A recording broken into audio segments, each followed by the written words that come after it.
back, everybody. Thanks for joining us. You guys hear me okay? Yep, good. All right. I'll keep my proper distance. So, a lot's happened. We've been gone a while. Before I get on any rants and raves, we're going to stay focused and We got a constructive. guest today. We have a guest, so we're going to focus on our guest. It's a proper thing. I'm going to let you, this is Jason Clarke. Everybody gets to see Jason Clarke. I'm going to let you talk about how you met him, and then have Jason tell the world what he does.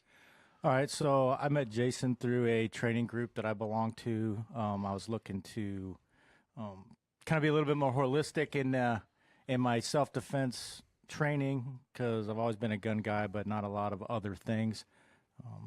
So they suggested, first, it was suggested that jiu-jitsu was the way to go, so I started looking for a good place to do it, and just Jason's name came up, and went down there, started training there, and really good decision. I really, really enjoy it. So, Jason, you want to just kind of tell us about yourself and how you got started and what you do? Wow, that's a long story. It is, right? Yeah. Don't start from the moment of conception. Just kind of. I got started back in the early to mid 90s. I was in the military, and a VHS tape came through the barracks of it was talking about like street brawling in a cage, and it was UFC number 2, because they released that out on video before UFC number 1, and up till that point I did like karate and kickboxing and wrestling as a kid. Once I got in the military, I kind of stopped doing that stuff. And then I saw this UFC, and I saw this skinny Brazilian wearing pajamas just smoking dudes off of his back. I'm like, I never knew you could win a fight off of your back. Yeah, as a wrestler, it's tough to visualize that initially. Yeah. You know? So I'm like, this Gracie Jiu-Jitsu stuff. And I was very naive. I thought there was one on every corner, like a Taekwondo school, you know. So I was fortunate. I was one of the only guys in the barracks that had a phone in his room. And so I picked it up. I called information. I was like, Gracie Jiu-Jitsu. And then she said, "One moment, please." And the phone rang. And then Helson Gracie picked up on the other end. Helson Gracie is Hoist Gracie's older brother, one of his older brothers. And it just so happened I lived next to one of 2 Gracie academies in the country. Wow. And where was that? That was in Hawaii. Yeah. So I was stationed in Hawaii, and so I'd go down there. We were only allowed to train like twice a week as a beginner. If you missed a certain amount of classes, you were dropped. I was on a 3-month waiting list to get in. I mean, this was just blowing up. It was huge. Like, if you were near a Gracie Academy, the doors were packed, you know, or the floors were packed. And yeah, I was fortunate enough to get in, but then it was hard to train. I didn't really get a good chance to train until I got out of the military and I went back home to Michigan. And by then, there were little affiliates popping up all over the Midwest. And I started training there, and then I got my blue belt from Hoist Gracie. So that's the first colored belt in the rank system under the Gracies. It's a blue belt. And I think when I got my blue belt, I was like the 2nd highest ranked guy in the state of Michigan for a while. Wait, what time frame was that? This was, it had to be like 1997. So mid-90s, so on? Huh? Yeah. It was a big deal. And then, now, I mean, always on the coast, there was always a good jiu-jitsu presence, especially in California. But the Midwest has always just been a desert. And even now, you know, it's still pretty much a desert here in Iowa. You're the water fountain in the middle of the desert? I'm not the only one, but yeah. Yeah. There's other jiu-jitsu academies around the Midwest. You know, I'm not the only one by any means. You're the one that we're happy to work with. Yeah, so you're in Michigan and get your blue belt, and kind of what brought you to Iowa and caused you to open your own academy?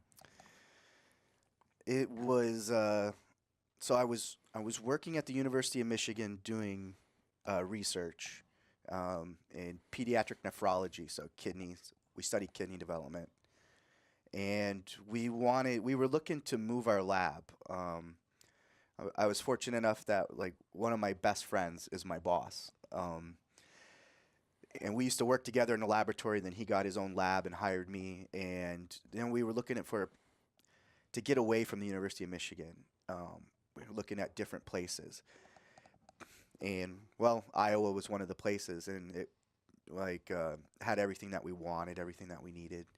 And so at the same time we were going to move our lab to Iowa, I was really depressed about it because I'm affiliated with Sal Hibero and under the Hibero Jiu-Jitsu Association. And I didn't want to leave them because, while I did start out with the Gracie family, I had a little lag in my training of about 3 years where I kind of stopped training for a while. And when I got back into it, I opted to go with Salo. He was kind of always like my jiu-jitsu hero back then. Sure. And it just so happens like one of the best guys in jiu-jitsu decided to open up an academy in Toledo, Ohio. And then another one in Detroit. And they were both like 45 minutes from my house. So I'm like, yeah, I got to go train with this guy. And when we were moving, there weren't any of our affiliates here in Iowa. There wasn't any, like, once you cross the Mississippi River, the closest one was in Oklahoma City. So most of us were in the, like, Ohio and Michigan and around that area. So I was pretty bummed out that I wasn't going to, like, still be in the family. So I asked him for permission that once I got out here, if I could open up a place. I was only a purple belt at the time, which is the second colored belt that you get. But getting colored belts in Brazilian Jiu-Jitsu is like a big deal. Yeah. It takes years usually. As little as I know about it, I understand that because you see people that have years on before they get that. Yeah, it takes and I like the way personally.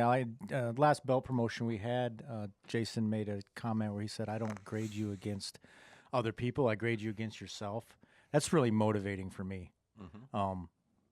Because I was kind of getting caught up in the whole, hey, that guy started when I started and he's doing better than me, I perceive, and all that. But now I don't worry about that anymore because that really kind of brought it together mentally for me. Yeah. So I like that. Yeah. Sounds like a lecture we give people a lot. Yeah, it does actually. It sounds like individual and subjective. Yeah. But I've heard that somewhere. Very good. So you get here to Iowa and open up your own academy? And Not immediately. Not immediately? It was man, it's a taekwondo world out there, It's like you're starting from nothing, and so that's basically where I started. I didn't have any mats. I didn't have anything but what was inside my head, inside my heart, and no students. And I was fortunate. I found a place, a taekwondo school that would let me rent some space out from them.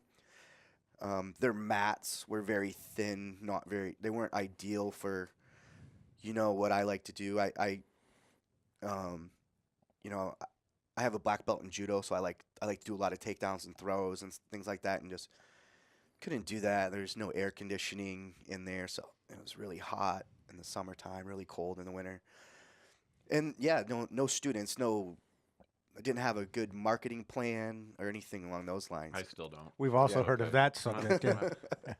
So I bopped around to a couple different places, renting, building up a student base, trying to figure out this internet thing with websites and stuff, and it just kind of grew. I mean, there was days where it wasn't uncommon just to teach nobody the whole week. Yeah. But still show up, open up the doors, get dressed, wait for somebody to come through the door. Sure. And it was very, very depressing. Very different than right now, isn't it? Yeah. when you and I have to try to find 4 minutes to talk to each other on the phone. Yeah, it's very different now. So when did your current location that I went down and met you at, when did that open? What is it? I think 2 years ago. Yeah. I have great landlords, and I was in one of their other units, and they started building this new double wide light industrial building, and it was supposed to be for some dude who was going to do like microbrew stuff. Yeah. And then another tenant. There's going to be 2 tenants in there, and it all fell through. But they kept building the building. They asked me if I wanted it, and I said no, that's too expensive. But I'm like, I can't pull in here every day looking over at that building, just wondering what could have been. So yeah, I took a risk, and it paid off. Good. It's a really nice facility. I mean, I like training there. It's open, plenty of room. It does get hot, but I mean, that's because it's hot outside, right? Yeah. And it's a large area, but and you're working hard, but I like training there. It's a nice facility.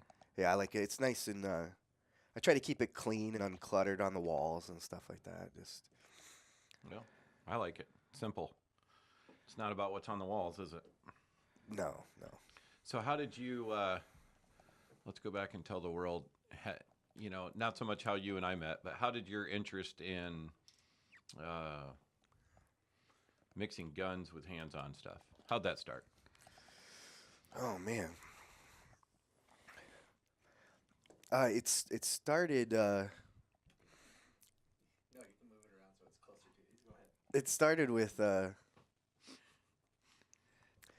Every once in a while, you're going to learn there's this magic voice in your ear that no one else hears, except sometimes when he's talking, and then he's like, no, really, they can hear me. So it kind of confuses my sense of reality. But It started with one of my students who had some connections to some martial arts groups down south.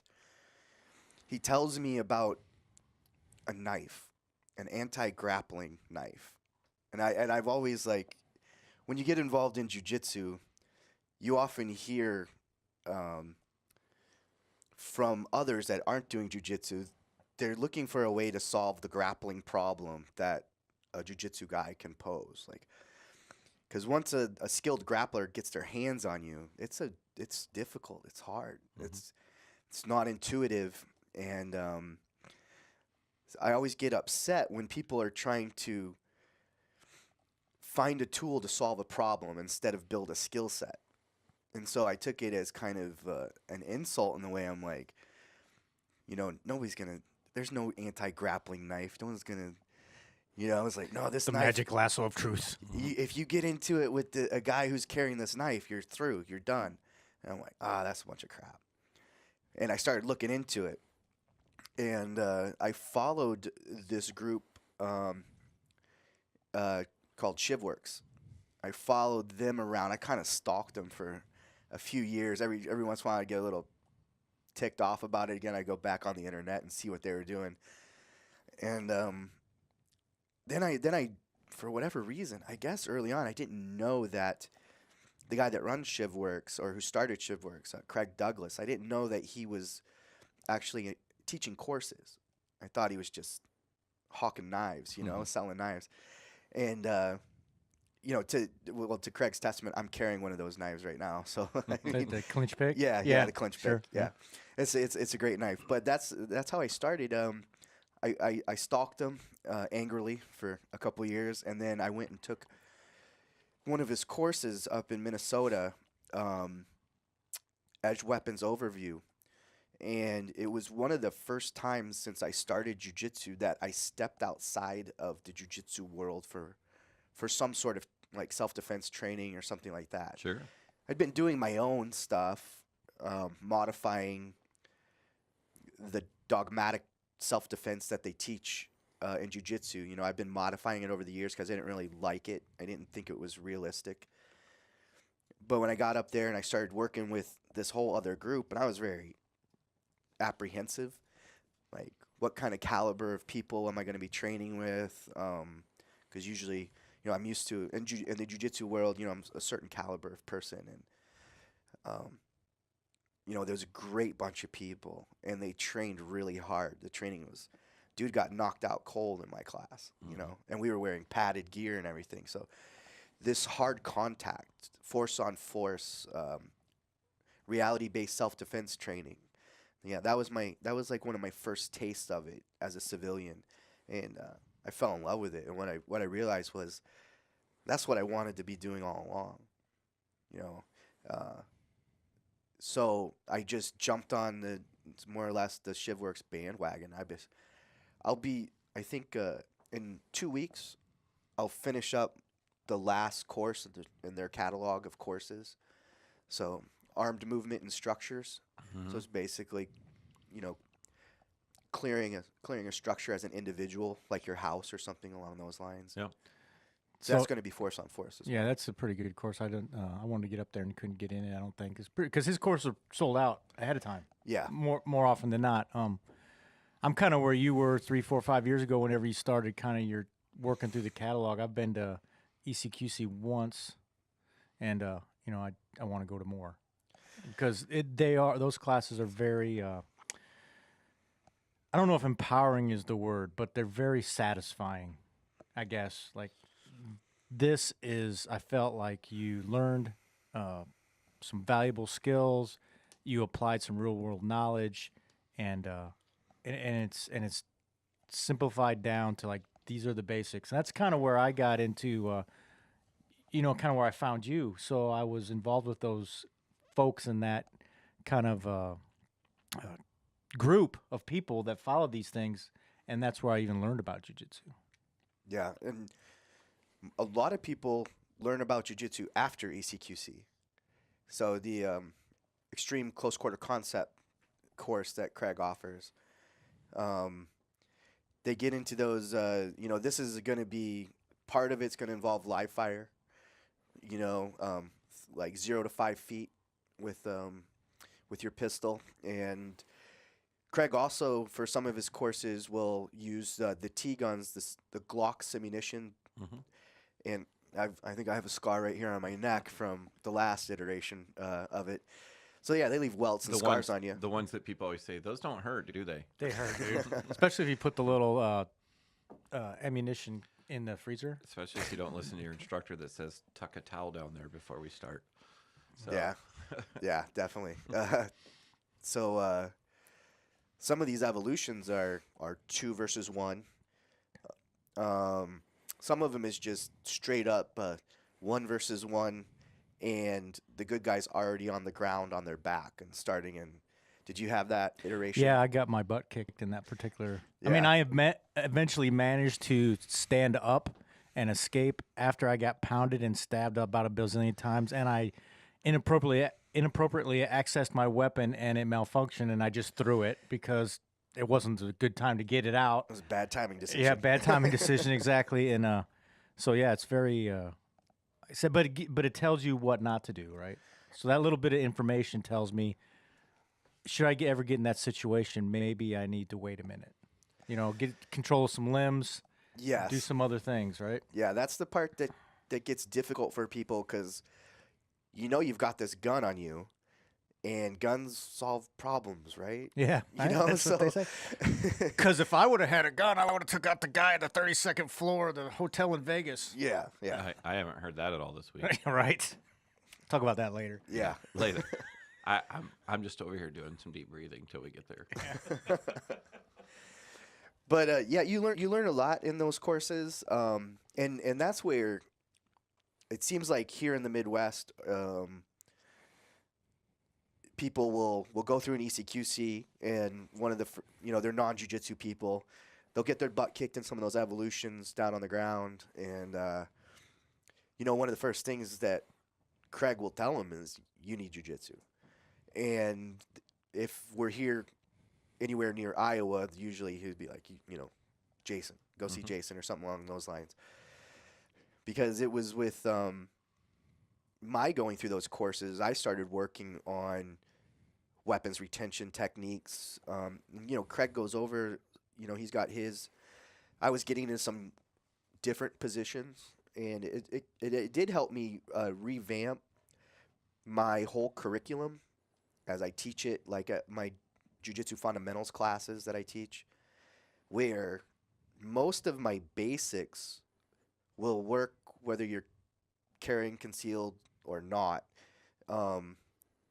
It would the only difference would be from I could take a beginner and then just put a Glock in the appendix carry for them, and they would be able to, just do everything the same.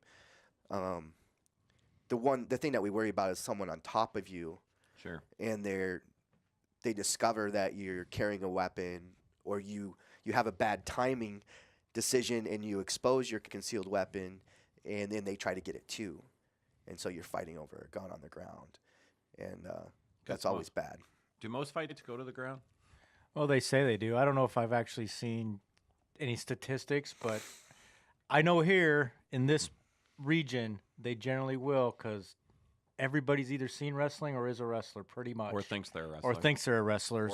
Or they fell down. Or they fell down, right? Yeah. The Gracies used a statistic they got from the LAPD, I believe, and it was just their use of force statistics, and it was a certain percentage, like 90% of the fights would go to the ground, which is, if you're in control of the situation and it's your job to arrest somebody, putting them on the ground is a good thing, make them the middle of a sandwich there.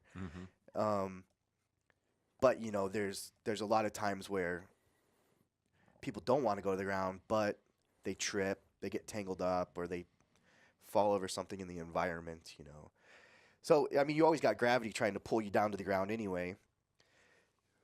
But, there's sort of like using jiu-jitsu as self-defense. It becomes like almost anti-jiu-jitsu in a way, and that you're going to use your skills to get back up to your feet. You want to always, whatever you're training, whatever you're doing from self-defense, it has to follow the golden rules of, you need to remain conscious and you need to remain mobile. Those two things. And being down on the ground, you're not very mobile. No. And that's what I like about your kind of your focus, or your style of teaching. We'll go to the fundamentals class, or if I show up at the all levels class, which is a little bit higher than the basics. You quite often will stop in the middle of instruction and say, okay, this is the point in a competition where you may gain points by doing this, this, or this. But in real life, this is the point where you get up and run away, or this is where you kick them in the head and you leave. So I like that approach, right? Trying to cater to everybody. Everybody's there for a different reason. They're all there for a reason. I don't think I've ever met anybody who comes to class just because they're bored. Yeah. They're there for a reason. And some people are competitive.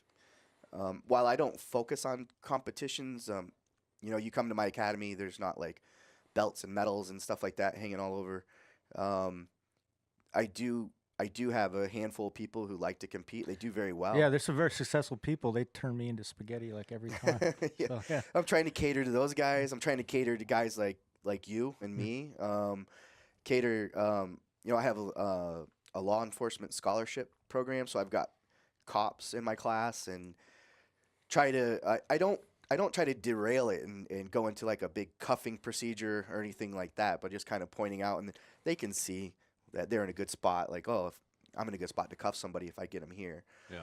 Just give people different outcomes, always first and foremost, self-defense, get up to your feet and get away. That's what I always preach. Yeah. Granted, I do recognize there's certain times, like, and I bring this up with people who have children, you can't always run away. If your kid can't keep up with you and you can't carry him fast enough, Sure. you might have to. Yeah, who are you protect. responsible for? Right. Yeah. So I try to give everybody an option. Mm-hmm. If you want to do a flying armbar, knock yourself out. So one of the kind of revelations for me training down there with you is, I wrestled in high school. I wrestled from the time I was probably about 12 till I was a senior. I still feel, even though I haven't been a wrestler for years, I still feel really comfortable on my feet and like kind of in the riding position. But what I've learned, kind of a revelation for me, was jiu-jitsu added a dimension. Like suddenly I figured out, hey, you can do stuff upside down, Yeah. which totally blew my mind, because that's not a normal like wrestling position, like upside down on your head, and you're still trying to do these different combinations of moves. Yeah, that goes back to that seeing Hoist Gracie for the first time. There's a classic picture of him beating Jason DeLucia with an arm bar in UFC #2, and he's doing it off of his back. He's almost turning over and going onto his belly, and Jason, getting his arm dislocated, tapping out and winning. It's just an iconic photo of how you can win off of your back, which is great for small people, in those situations. Why did you look at me and said great for small people? It's like, it's not going to work for you, Ernie. Ernie's a turtle and he gets on his back. Somebody help me. No, it's the small, like the kids. My kids' classes, I focus heavily on self-defense. And when it comes to people who are smaller in size, and if you usually, that's going to be the case with a female or a teenager. It doesn't really, I don't really get picked on too much by grown men, but typically, it's going to be a bigger person thinking that they can muscle you if they're going to try to bully you around, Right. So you'll be the smaller of the equation. There's always somebody bigger than you. You just might not have met him yet, and so tactics for being able to protect yourself while you're on your back, and even not just protect yourself, but be dangerous down there, be able to, knock somebody out or choke somebody out or break their arm or something like that from your back is valuable. There'll always be, every year in the jiu-jitsu news, you'll hear about some female who choked out an attacker with a triangle choke, which uses the legs, and it's powerful. That's why I always try to, when I have smaller people, especially kids, they're always like, I'm always on bottom. Yeah, but look what you can do from down here. Right. And, it just opens up another And dimension. and you might potentially be here a lot. Yeah. And, if you ever get to watch some jiu-jitsu matches, and there's thousands of them out there on YouTube, the open weight division. So Sure. you get these David Goliath matches, and it's everybody always roots for, David, just they want to see that little guy, and he does win sometimes, but you've got two equally skilled jiu-jitsu practitioners. It's a bit different when you've got, I always tell people I teach two types of jiu-jitsu. There's the jiu-jitsu for that's going to be applicable against another skilled practitioner, someone who's also practicing jiu-jitsu. But there's also jiu-jitsu for the guy out there who doesn't know anything. I don't have to be as strategic with somebody. I can be very straightforward and very simple with somebody who's not trained. So which one go are ahead. you, Mike? I would consider myself barely trained, but not untrained at this point. Yeah. But a year and a half ago, I was definitely I don't know. I had the wrestling background, but still, I totally get what he's talking about, because I get put in a lot of these guys he's talking about that do the competition. Some of the guys have been there for a while. We have open mat before class and after class where you get your opportunity to kind of just try your skills and go hard at it. And, once in a while I feel like I accomplish what I want, but more often than not, they just do whatever they want. I'm like, how did they even do that? Sure. Like, what was that thing they just did to me, right? And so that's, they're way farther along in their journey than I am. So here's a generic question for you, Jason. All right. Just because the only people I know, like Mike and you and everyone in your world, when I meet somebody that says, hey, I know Jason, or oh, I go and train this, or I do that, I understand that some of them can turn out to be bad guys, but it's kind of like a lot of things, to where the people out there really learning it are probably pretty good moral people that you don't have to worry about going up against. Not that you're not going to meet one drunk in a bar or something if you're an officer, but like you said, I can understand there's a huge difference of overthinking, what if this guy knows everything I know, versus just some big dude that decides to try to pick on you and shove you against a wall. So it would be kind of interesting to see the two different outcomes of that. So you get a gun guy that's never, like I was a couple years back, never really did any sort of martial arts to any extent. How would you suggest they get started in jiu-jitsu? That's part of that marketing plan you and I have. It starts right now. Yeah. Remember how you said that internet thing? Yeah. The interwebs. We're on them. Yeah, getting started. You know, I've been giving a lot of this advice to people, you know, like I said earlier, it's like coming out of ECQC and Sure. realizing they don't know how to grapple. My first thing is like know why you're getting involved in it. You know, I had my reasons. Your reasons. Actually, your reason and my reason are probably very similar. Actually, my reason changed a little bit. Oh, okay. Like initially, I just was, hey, I want to learn this for self-defense, and now, you know, quite honestly, I've toyed with the idea of competing just because I like trying to pit my will against somebody else. That also, And you have so much free time. well, You should right? totally get but into that. no, but just even that part was introduced later, and that's kind of a motivation too, right? So Yeah. I mean, my reasons kind of changed a little bit. Yeah, and they'll keep changing, and you'll find different things that challenge you. You know, everybody's gonna have their own challenges. You know, like, what do you want? Probably people listening to this would be more interested in a self-defense, just to, Sure. you know, kind of stereotype an audience. But Well, there's going to be do competitors people ever as reach well. out to you and just say, I just want to learn the basics on how to defend myself? Yeah. We don't have enough time to talk about how you two met. All But, the time. Yeah, all the time. But that is something, you know, I'm sure a guy of your level of expertise can be offended when somebody says, no, I just want to learn the simple stuff. But we are in this day and age where people limit on time, everything. You know, sooner or later, you got to tell people you either commit yourself to training or not. You know, you're either going to show up at class or not. But I do think there's a whole world out there for you. And I know I can find you people, too, that would say, yes, I carry a knife or I carry a gun. So I really need to worry about, first of all, weapons retention or not making poor timing decisions. Nobody ever thinks about that when they get their CCW. Yeah. They're not no. thinking about weapons retention and timing decisions. No, not at all. Or carrying a tourniquet and learning CPR. No. Yeah, no. So I'm gonna. I get this a lot from people that, you know, I know I train with you and talk to me. They perceive that they're not in good enough shape, or they're too old, or they're too fat, or they're too small. That's What me. would you say to those people? What would you say to the Ernies of the world? Let's say that I hear those excuses all the time. That's what they are. They're an excuse. You know, like, oh, once I get in shape, I'll come. You know, I'll come into jiu-jitsu class. You'll never see them. No, you never see them. The thing is that, you know, what if when they walk out the door, something happens then or that night? You know, you come to the fight with what you have and who you are at the moment. There's no timeouts.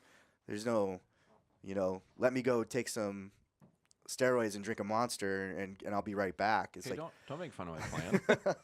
so you got to be able to do it right now. And the only way, you know, the best thing to do is just start. That's the hardest thing. And I always have a lot of respect for the people who come into the door. It's intimidating to walk into a jiu-jitsu academy for the first time. And Definitely. you know, and you don't know how you're going to be treated. You don't know is it a bunch of meathead thugs that, you know, I've been in jiu-jitsu academies where we didn't have white belts. It was a Shark Tank. We were there because we were hardcore towards competition. And, you know, even though I am that self-defense guy, like that's the way we trained back in the day, was just, you know, we just killed each other. And new people would come in and So just to clarify, white belt for everybody who doesn't know is like lowest level colored belt. Yeah, That's the new guy. yeah. When you first show up, you're gonna be given a white belt, and and just considered it a tissue for your tears. Sometimes. Have you heard that saying before? He's got a just get off subject a little bit, but I love this picture. He does have a couple pictures on the academy wall, and one of them shows a white belt with his head above the water, like I'm drowning, right? Yeah. And at the bottom, it's got a bunch of moray eels and other things, like grabbing his legs and trying to pull him down. I'm like, that's what I feel like every time I come in here. Yeah, Yeah, I remember you posted that on your page. Yeah, I did. Yeah. That it's you're always kind of drowning a little bit, if you're pushing yourself in there. But yeah, it's an excuse. All these different ones. The best thing is, just to start. Like I said, I have a lot of respect. Anybody who can just walk into that door, I've got a lot of respect for him. So that I don't think that's what they expect from me. They're like, who's this new guy walking into my academy? Sure. But I'm like, I remember when I did it, and I've seen thousands of people walk through my door over the years. We run into a similar. When I say we, there's all kinds of things like this. Shooting's one of them. Hey, when I get better, I'll come to one of your classes. Or when I get more comfortable carrying. When I get more comfortable carrying, instead of like, and that's why I have to remind myself. Same thing is you're going to start somebody off learning first things first, and until they master those, there's no use piling on more knowledge. And that's the right path. Like, hey, go home and practice this. So. Yeah, I had to figure out how to get in my schedule to come down there and be one of the new guys. Well, something I've had to kind of come to grips with or become comfortable with in my own life. I mean, you know how crazy my schedule is. No. Yeah. Like just last night, I was planning, I had my stuff, getting ready to go to class, got a late ambulance call, missed class, right? Yeah. So I go one time this week. Sure. So sometimes I struggle with, is one time a week, am I making any progress? Every time I show up, it seems like I don't know what they're doing because I missed the 2 classes prior where they gave the lead-up techniques. But then on the other hand, I tell myself one time a week is better than no times a week. And 1% better is better than 0%, right? So you got to keep going and trying, and then someday, there's you might actually get something to stick. There's another excuse that's hidden in there with a lot of people, and you kind of touched on a little bit. It was like one time a week is better than no time a week, right? There'll be people, if they can't totally commit to training as if they were a professional athlete, they don't want to do it. If I don't have it cleared out in my schedule that I can train 6 days a week or thereabouts, like, it's not worth it to me. I'm not going to do it. Like, well, then you're not going to have any skill at all. And sometimes I think I posted something last year or whatever, is that those of us in jiu-jitsu who do get to a high level, black belt or thereabouts, it's not because we live a blessed life. I've had to put off training for different things. There's been loved ones who've been sick, who have passed away, and moving and all those other things. It's like my life is not much different from anybody else's. I've got all those things too. It's just, where are your priorities? And if you want it, then you'll make it happen. If you don't want it, then you'll make an excuse. And some people will hide behind if I can't train like a pro, then I'm not going to train. Well, that's an excuse to me. Sure. Yeah. And yeah, that's true. I mean, you just got to change your mindset. And personally, I just try to get there as much as I can. Some weeks I feel awesome. I get there 3 times, and some weeks I don't get there at all, and I feel like a turd. But it's the way it is, right? The behind-the-scenes version is Mike calls me on his way home sometime, and he's always really excited. Yeah, I always feel. I got kind of a little routine. The most time I can get out of Mike McMill is, hey, I have 28 minutes to talk to you while I'm driving home. So I have this little routine that's kind of developed after classes. I'll turn on some metal, because you guys know I like metal. I'll turn on really loud, and I'm just so pumped up, like always when I'm done. Like if I'm there for an hour, or sometimes I say for open mat or combat jiu-jitsu on Mondays, and I'll stay there later. But either way, I'm always just in such a good mood when I'm done. Oh yeah, it puts you in a good mood. It's good therapy, and there'll be people going through some really stressful times in their lives, maybe with a relationship or somebody close to them has passed away, and they're very stressed out, and if I can get them on the mat, they'll feel a lot better. It's good. It's a good therapy session because it's really hard to think about other things when a grown man's trying to choke you. I was you going know? to say, Yeah. I wouldn't be thinking a lot about tomorrow's business plan if somebody was on top of me and I can't breathe. It's almost, and not to get too, philosophical or Eastern religion. It's, it's kind of like the Buddhists want you to live in the moment. Yeah. It's exactly what you just said. Like when somebody's trying to choke you, you're definitely in the moment. Yeah. Right. There is no future. There is no past. It's just survive. And as you get better, you start thinking win. But in the beginning, you just survive. And like I said, I think Jackie Anderson. She's Jackie Anderson. The You Jackie say it like Anderson. it. Yeah. She The real one, not the fake one on Facebook that hacked her account. Yeah. Yes. She's a huge advocate for mat therapy. Yep. Just getting on the mat and just it doesn't matter what side of the fight you're on. If you're winning or losing, it doesn't really matter. It's just you're number one. You're amongst friends, so people are going to put the pressure to you, but nobody's malicious. Nobody's No, not at all. It's a very welcoming environment. I've made a lot of friends there. I didn't go there intending to make friends, and I consider a few. Because you don't like people. Generally, I'm suspicious of people. In all reality, Yeah. No, I mean it. You don't like most people. yeah, I don't. But You're pretty friendly for actually not liking people as much as you do. So but there's a lot of good people there. yeah. So, yeah. So even though intentional or not, making friends, it becomes somewhat of a family, and it's just a nice environment. Sure. I mean, I only know a couple people personally that go there, but they're the caliber of people, and I know them well enough that when they say, "Hey, these other people are awesome," then I take their word for it. Sure. Shane, we had a couple questions. Maybe Jason could answer here. You want to scroll up? Hey, wow! Look, there's people on here live. Sure. Do you see that, Jason? Yeah. Oh, gi or good? No gi. Oh, I was gonna say, yeah, he's a GI. I told you he's a veteran. But then, yep. Both, man. Gi or no gi. So the gi is the tactical pajamas that we wear, the traditional martial arts uniform. It's a bit heavier than karate, a little bit lighter than judo. It's meant so we can pull it, and we'll use the gi against you. We can I can learn different ways of wrapping your own clothing around your neck to choke you, and then I can come up with ways of wrapping my clothing around your neck to choke you. And so it makes for a much more tactical, or not tactical, strategic. You need to be very technical in that. And it also works good when there's a disparity in athleticism.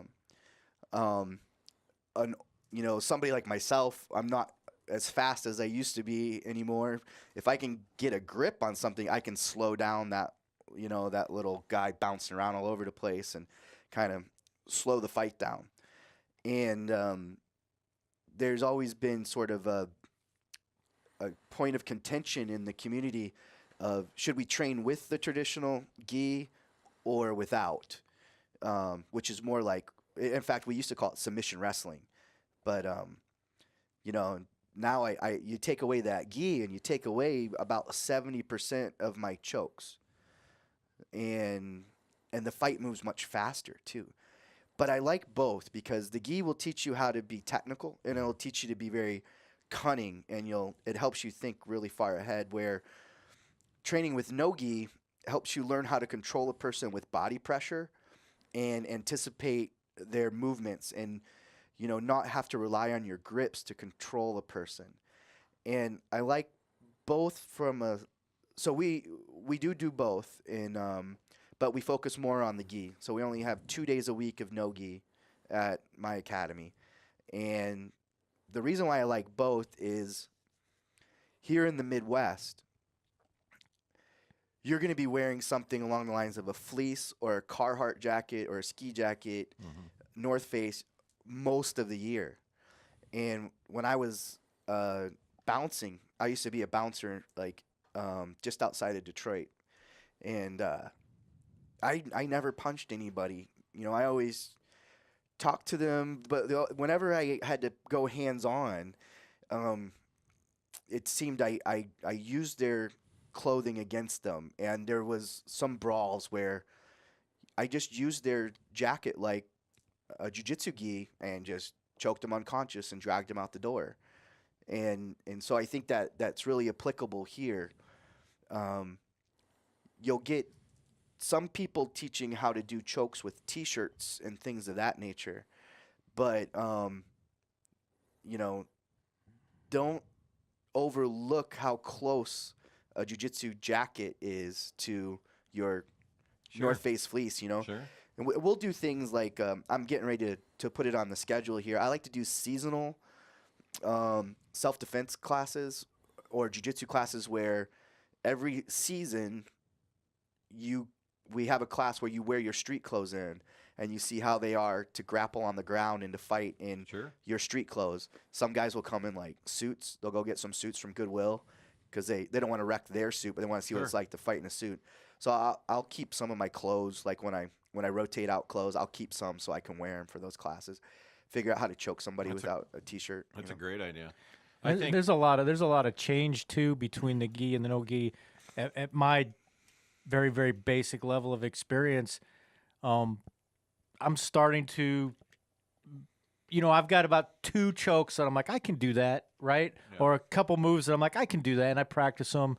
You take the gi away, suddenly my offense goes to 0 because all I can do is try to control them because I don't really know a lot of submissions without the gi at this point. Yeah. So it's a totally different environment. So it's really good to know both. Yeah, I agree. You got to know both. If you've got the knowledge on how to use someone's clothing, because like in ECQC, it was raining out on us, and we're wearing our Gore-Texes and stuff, and we're grappling, and I couldn't quite get a hold of someone's arm, but then I just fell back into jiu-jitsu mode, and I started using their Gore-Tex as I would if they were wearing a jiu-jitsu gi. It's good and durable. Yeah. As long as it's going to hold, Hey, Jason, I have a question for you really quick, and everybody can hear me, but when you're talking about gi and no gi, street clothes, and being able to choke, you do teach a kids class, correct? Yeah. And the gi probably comes in really handy to just nullify a situation. So if parents are wanting kids to learn jiu-jitsu for self-defense, to just not even to put harm onto somebody, but to nullify the situation of a bully, somebody that's much heavier than them, just to stop somebody from hurting them, a gi, or learning how to wrestle with clothing and handle somebody else with their clothing. That's probably very important to know also, right? Yes. Yeah. My kids will have 1 day of no-gi training a week. So kids get 3 classes a week. And one of those is going to be no-gi. As far as self-defense goes, my littlest age group, 4 to 6 years old, they don't learn any submissions at all. It's mainly like wrestling and self-defense. They learn how to grab onto clothes and, like you're saying, how to use the clothes to their advantage. If they're, usually what we're worried about with that is being able to protect themselves from another kid their age who's, they can get a little aggressive around then. But we don't want them having the skills to hurt anybody, like with submissions.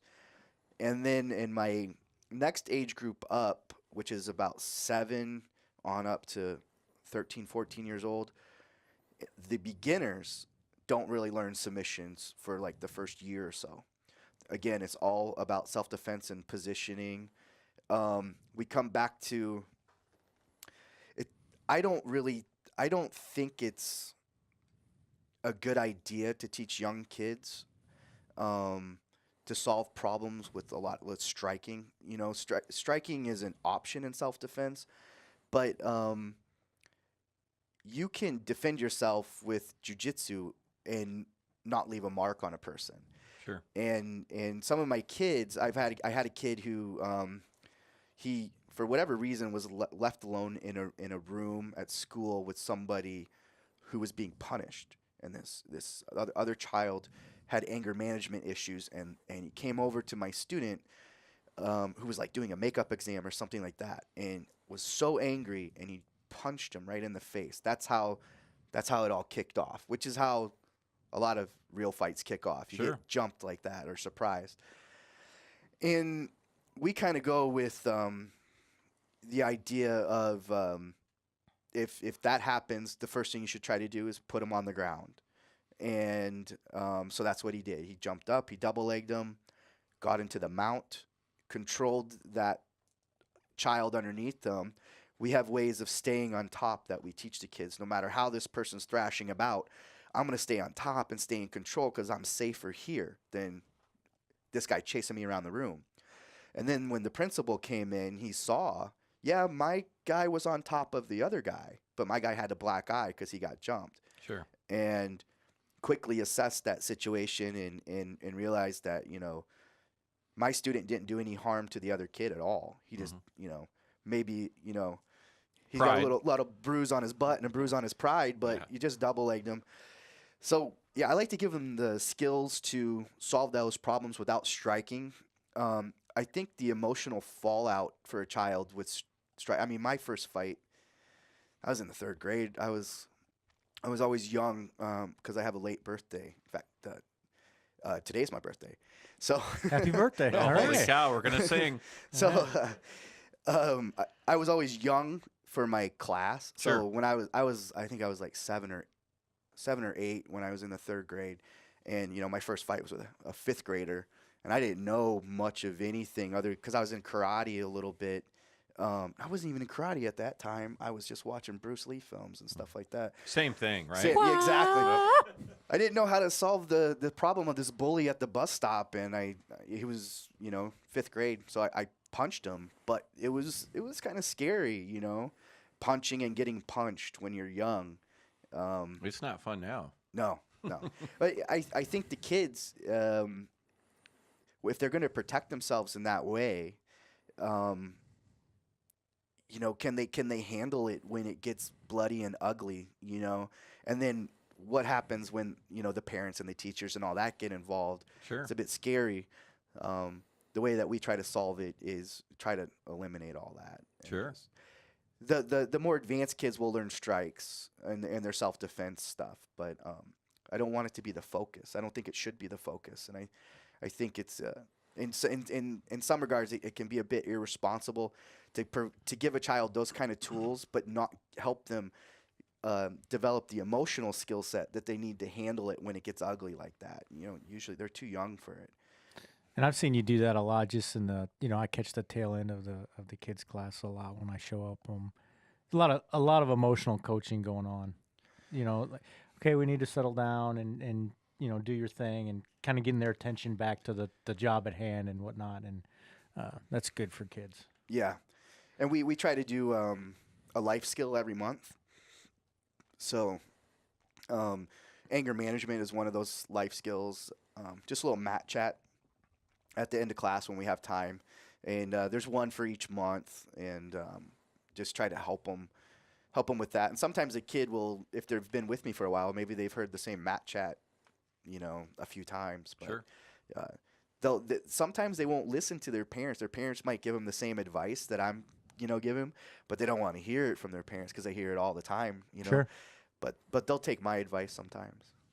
So, as Shane normally points out, one of the things that we fail at is trying to ever promote anything we do. So, Hey, we got a medical class this Sunday. I'm getting that out there right now. We will get to that. Let's clarify this, because if I'm listening, here's my questions. Are you accepting new students? Always. Where are you at? I'm at 2001 Stevens Drive in Iowa City. Sure. And you, could someone just joining you, do they have multiple different nights a week they could join you? Or is it like new guy Wednesday, or?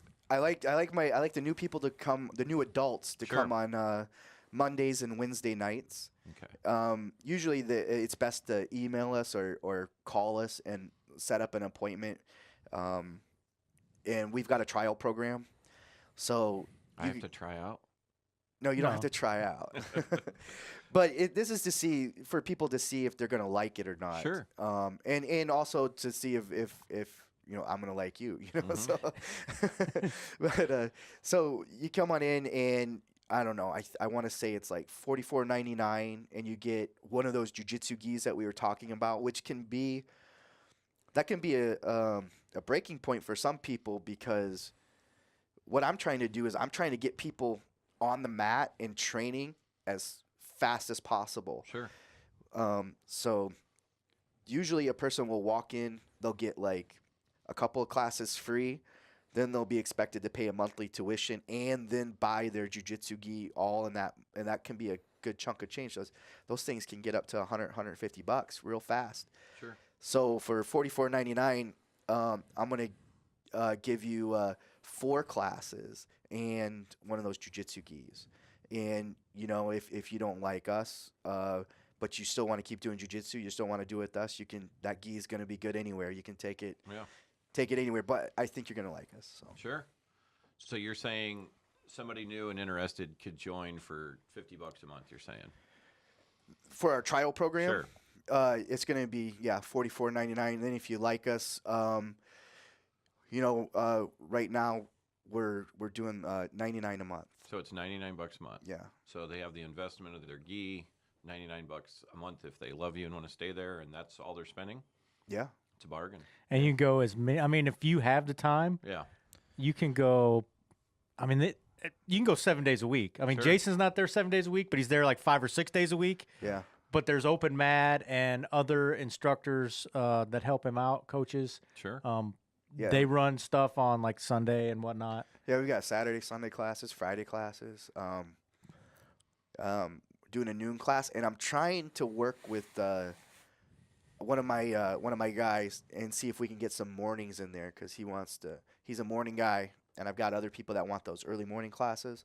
Not me. There's like those people that go work out at 5 a.m. every day. Yeah. Well, I mean, the schedule is really great for me, because Sure. if he had structured like you can only come these times and not had as much opportunity, Yeah. I'd go even less than I do now. I understand. Because You have I 5 jobs. tried a different martial art that I did for about a year and a half, and I could only go on Tuesdays. Yeah. Sometimes I would miss months because I couldn't make it there on Tuesday, but I could make it there on Monday. So that's why I like where Jason gives you that opportunity. If you go Monday this week and you miss the next Monday, well, you can go Wednesday or Tuesday or whatever. So some more options makes it a little easier. Shane, is there any questions that we haven't answered yet? Thomas Roner just wanted to say my son is 4 to 6 years old in his 4 to 6 year old class. He's learned a ton and disciplined. Love the job Jason does in teaching. Very cool. Yeah. Thanks, Thomas. Chad Wagner, incredible words of wisdom a few minutes ago. There's always someone bigger and badder than you out there. What does Chad know about being around bad people? We know Chad. Yeah. All right, couple things. Jason, I saw Jason Kelly there. Uh-oh. Say good morning, Jason. Oh, yeah. You don't want to miss your friends that have clicked on there. Yeah, I'll make sure. Jason, good morning. Yeah. He drives all the way up from Fairfield. Yeah. Yep. Wow. Yeah, that's not. So people come from a long way because, You're the guy. like you said, yeah, you're the guy, and also you said there's not. So probably the closest, and I don't have any idea. I'm just guessing. Is maybe over in the Des Moines area. Is there another academy even around here? That was a very political question. Well, I know. I like. I'm he's just like, I'm just trying to make the point that, and I don't even have to know that. I guess the point I'm making is people drive a long way to come to your academy. Yeah. Yeah, they'll and the people who do drive from a long way, I try to work with them to help them out on the tuition aspect, because when I first moved here, I used to drive out to Pat Militich's place in the Quad Cities, and that's a 1-hour drive, and I was making that 3 nights a week, and then all of a sudden the gas shot up in 2008. You had like $4 a gallon. Yeah. And I was like, I can't afford to keep making this drive, and that was, I think it was the gas prices that really were like, all right, I need to hurry up and open up my own place because I can't keep making this drive. But there are other jiu-jitsu academies around Iowa, some bigger than others. it's gonna be, you know, if you're really into it for the self-defense aspect, I'm not saying you're not gonna get anything out of it. I do think you will, even if you're interested in self-defense, but your academy that's closest to you is focused on competition as their main priority. You're still going to learn a lot about how to move around on the ground, but you'll have to be your own advocate and realize this is not practical for my philosophy of use of Brazilian Jiu-Jitsu. You know, it's you'll have to probably go seek additional training and definitely come to things like ShivWorks training and stuff like that, so you can be exposed to the shortcomings in competition-based jiu-jitsu when it comes to, you know, reality. Competition-based jiu-jitsu doesn't solve gun and knife problems well. It doesn't solve multiple attacker problems well.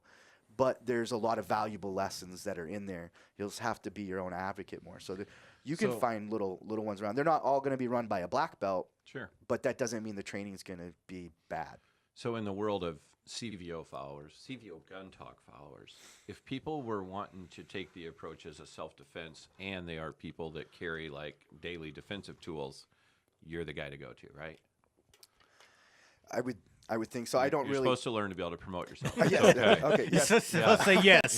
Yes. Yes. Okay. Like yes. what I'm the guy. saying is you enjoy those kind of students. I do enjoy those students, and You understand you're not just a teacher that said, I'm going to learn some stuff about guns so I can help these students. It's also you. You're doing it for yourself. You carry a gun, right? I'm carrying now. Yes. Yeah, there you go. So the point is you know, I think that we won't even go into the story of Mike and how he met you, really. But the point is, there are people that I know out there that even though they can dedicate themselves, they need to know you're the guy to go to, because it's like, yeah, I carry a knife or a gun, and yes, I have to wear dress clothes every day. So is this guy even going to understand my dilemma? And the answer is yes, you understand. Oh yeah. We just got to get him to meet you in Iowa City. Yeah, and I'm looking forward to doing a little seminar on grappling for CCW, just to take those considerations in. You know, bring in your holster with some sort of drone gun. Hopefully, most people have a drone of the gun that they carry. We could come up with something. And then, because, you know, I was talking with one of my students a while back, and he carries something at like the 5 o'clock. Mm-hmm. And I was trying to tell him how that's not a good idea. You know, fundamentally, you want all your tools to be between your hips in front of you. That's the best place to access them. Sure. Protect them. It's also a no-touch zone, so people very rarely are going to touch you there. Very rarely touch me there. Very. As the older I get, the rarer it gets. But he's carrying back here at 5 o'clock, and I'm like, okay, you're laying on your back, and I'm on top of you. Yeah. Escape. And so he knows how to escape from there. And as soon as he bridged and he turned on his side, which is what he should have done, I just could take his gun away from him. Sure. So it's just a lot of people, until they get to try out their system, they don't know the weaknesses in it. You know, it's like, oh, it's comfortable to carry back here at 5 o'clock. Yeah, but you'll always be starting a fight with one hand behind your back. Yeah. You know, and if you turn the wrong way, I'll be able to get it. Or if you just lay on your back, if I'm on top of you and you're laying on your back, you can't get to your gun. So. Yep. We talk about that in class on Wednesday nights, to where it is a super comfortable way to carry the gun. And we struggle with the fact, like I tell everybody, on body carries the way to go. And however you have to have it on your body to take it everywhere you go, I like that. But you do need to know the limitations. You know, somebody shoving you up against a wall, choking you, that's not a rare thing to see in a video in real life violence. And then all of a sudden you go to draw for that gun behind your back and your elbow hits the wall, you're done. So it's a shocker for some people that, you know, I know there's that struggle of where is it comfortable for me? But like you said, is it applicable for, where's the best place to have it during a fight?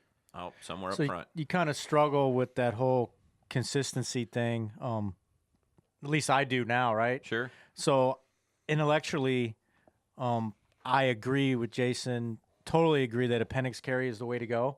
Mm-hmm. It just makes the most sense. Yep. but I'll tell you right now, I'm not carrying appendix, and sometimes I do, and sometimes I don't. Because Depends on how much I ate. it depends on how much I ate, right? Because I just personally haven't found an appendix holster that I can carry every day, all the time, that doesn't jab me right in the femoral. Mm-hmm. But I'm still trying because I agree that's the way to go. You put a little foam wedge or Yeah, heel pump? I've tried all that. It's just I think I'm talking to I forget who I was talking to, somebody up at the Combat Focus Shooting Instructors Conference last weekend before last was talking about maybe I need to raise the height of the attachment points. Sure. So I'm going to try that, but that's definitely the best place to carry, in my opinion. You just got to work it out personally to make it work for you. What brand of appendix holster? I was actually using Steve Rundle's Castle Bravo Yeah, right now. I've been one of those. Because he's the only one, honestly, that doesn't like flop out for me, right? So it's I understand what you mean. you know what I mean, Yeah. right? Flop out, Yeah. right? So kind of turn over with the Starlight- waistband type thing. Starlight Burger effect. The Starlight Burger effect. So I've heard that keeper holsters are pretty good, but they're also kind of pricey. Yeah, I bought a used one. I've been running that for a month or two now. I got a used one from Robin Godolphin and of Resilience Development up in Wisconsin. So he's See, a good now guy. how can you promote him, but you're not good at promoting yourself? See how that works? And Robin's a great Are guy. you even Robin? Are you even watching? Robin doesn't watch us. No, but he he's a works great nights, guy. don't he? Robin Yeah. works nights. Yeah, I think he's probably sleeping. Yeah. Yeah. Shh. He's sleeping. All right. I'm going to be the one that reels us back in. Are you Do ready? it. That's my job. How about 9 more things you said we need to talk about? All right, Now yes. you have So- like hardly any time. So that 1 minute, Shane's we gonna have a give us. question though. We have a question. and- Questions? Yeah. So- From Brett Riley. Hey Jason, can you please speak to the women's self-defense charity event for Follow? Oh, yeah. Fallow is Jackie Anderson's canine. Jackie Anderson is a canine officer for UIPD, and her dog's name is Fallow, and he is intense. Maligator. Yeah. Alligator, yeah. So a lot of these dogs run around just bare-chested, and you're always hearing about canines that are getting shot or stabbed as they're going in on a bad guy. And so we helped with a fundraiser. So I did a women's self-defense seminar, and all funds went to buy this really awesome custom-fitted ballistic and knife-proof vest for Sure. Fallow. Yeah. And they're expensive. They're like, I think they're like $3,000 or something like Wow. that. And they send a template, and you gotta like measure them and everything. And Is that with or without the Punisher patch? Yeah. Yeah. So are they having another one, or what is she asking you? Can you? He's please speak asking to- Brett. Yeah. I'm sorry, Brett. Yeah. I saw the word women's. Yeah. Are they having another one? Are they helping more dogs? What are we doing? Well, it's I don't know what the vest situation is going on now down there. I think only Fallow has a vest. I think their other canine doesn't have a vest. It would be I bet you I know some people that'll help solve that. We have a lot of dog lovers. Yeah. I'm gonna be the bad guy for the canine training here at the end of the month. I've been I think I saw a Facebook Live a couple months ago where you were doing Yeah. that. Like you had like 10 or 15 dogs like ripping at your arm in a row. That must have been pretty intense. yeah. Every dog in Johnson County and Lynn County bit me. Mm-hmm. And it was pretty scary the first time because I didn't get any warm up. They just gave me the suit and they're like, "Go hide in the building." And if you've ever watched Jurassic Park when those velociraptors are Yeah. Like those and scratchy. yeah, you hear they're clicking and you hear the heavy breathing and your adrenaline's going, and then all of a sudden it just kicks down the door and he jumps on you. Yeah. And it was wonderful. So I get to do that again at the end of the month. And So the We have never the said bite pressure or the velociraptor on this show. pressure of their I mean I've been bit by a couple of dogs in training. They used to, when I was in a couple different schools, they used to set dogs on us and whatnot. But the incredible pressure, I mean, they can exert a lot of pressure on your arm with their mouth. oh yeah, yeah, and some of them. There's every dog's a little different, Some are really intense, and some bite a little harder than others, and some start at your calf and work like a Work their way sewing up. machine right up to the back of your neck, all kinds of stuff. It's fun. It's a good time. So I'm excited to get back out there and do that again. But We'll figure out what I'll get Brett's talking about and how we can help. I'll get a better assessment of the vest situation Yeah. then. But yeah, something they should all have, you know. Sure. I have plenty of people that would help you that. So you're reeling us back in. Yeah. Start reeling. You're Let's go. Hey, you're the one with the whole list of things to talk about. I mean, I don't want to start ranting and raving. So, your 2-minute version of the ICE training instructor conference that you and I were at for 4 days. So it was 2 weeks ago. Every year they have a conference where all the combat-focused shooting instructors and defensive firearm coaches are also invited for ICE training company. Are invited to a location. Generally, they have it east of the Mississippi one year, west of the Mississippi one year. This year was west of Mississippi, and it was actually up in the what was the name of the Medford. town? Medford, Minnesota, which is south of the Twin Cities, about an hour. Good conference, 4 days, a lot of stuff done. Got some instructor development. Had a guest speaker, talked a little bit about motivational thinking. Went over some changes and updates to course material, as well as being able to experience courses ourselves as students that we hadn't maybe seen before. Sure. I had a good time. Yeah. You and I both had our, we're not saying anything we didn't say in front of everybody else there, but we both had our doubts, like saying, okay, I'm taking 4 days out of my life. I'm spending money. You pay to go to it. Right. And hotel and everything else. But yeah, we were pretty chatty on the way home. I mean, it was worth it. Yeah, it was a good. I'll try to go next year. I believe they're having it in Florida. Yeah. A lot of good organic conversations that Yeah, came I out think of the that. best thing that came out of it was the networking piece. And you've probably experienced that maybe in some conferences you went to with other jiu-jitsu academy owners and whatnot, but just being able to talk to your peers. And I've already gotten 2 or 3 leads on some classes, because surprisingly, after Las Vegas, I've become one of the most popular guys in our circle of people. You became popular before that. Let's go backwards a little bit. So Rob Pincus had you give an impromptu, hey, Mike, tell all the instructors your version, as in. So I gave a short medical class, Sure. about a half hour up there, just kind of on the fly type deal. Yep. So, and then we'll talk more details later. But briefly, you had a good friend, me and you, and a good friend that days later had to incorporate some of that into their lifestyle and their career. And then he called me. Can't really put out a lot about it, but it was a life-threatening situation, involved firearms, and he had to use some of the training that we talked about like Sure. 4 days before. So even though that's super personal to me, and I'm glad it all worked out, that made you popular again. And you and I can laugh about what that means. All of a sudden, these people who have always had access to you said, "Hey, Mike, I want you to come teach a class." right, And then, boom, Las Vegas happens. It's just like, and then all so the kinds of day things of fell. the day of Vegas, I was actually at Jason's Academy. We had pre-planned a class for like 2 or 3 months prior, hadn't we? We've been talking about it a long time. Yep. And just so happens I was teaching a trauma medicine class to a group of people that day. Yeah, ended like that a it happened. 4 or 6. When was your class over that day? We ended at 4. 4, yeah. yeah. And 6 hours later, 10 p.m. their time. But isn't it crazy how it's sad how that happens, and let alone it's a horrific event, and we'll get into that. How many times have you taught a class and that day of? How about when you were shooting active shooter? You were teaching an active shooter class in Traer. Right. We were in Traer, and in the middle of the class, literally while we're doing like a 15-minute lunch break, right? You're like powering down a monster. You look at the news, and it's like, oh, there's an active shooter in the school in San Bernardino. That's what blows my mind about it. And we harp on people needing to train all the time, and we're going to continue to do that because that's just who we are. But people not seeing that reality just blows me away. Sure.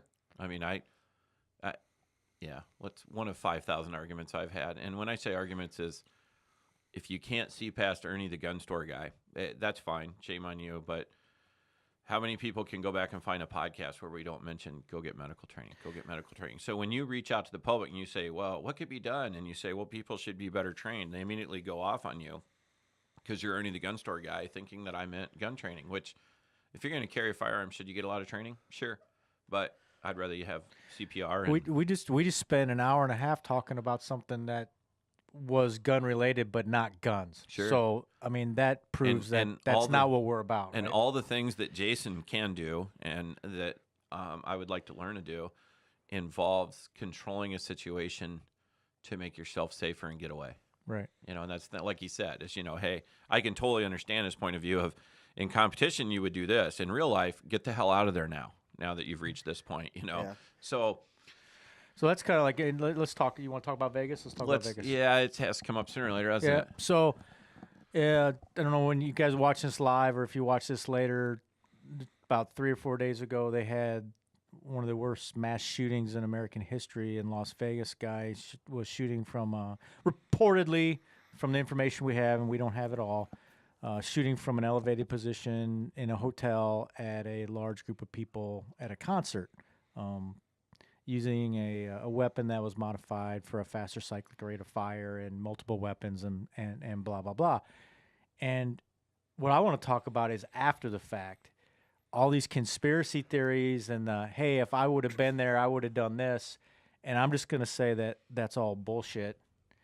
You're not going to take out a guy that's in a barricaded and fortified position, Elevated. 300 to 400 yards away when you're in the concert area. Yeah. So what could you have done at that point? So let's for the sake of everybody else that's sane and reasonable that follow us, let's just even skip any of that. What could you have done and move on to what saves lives?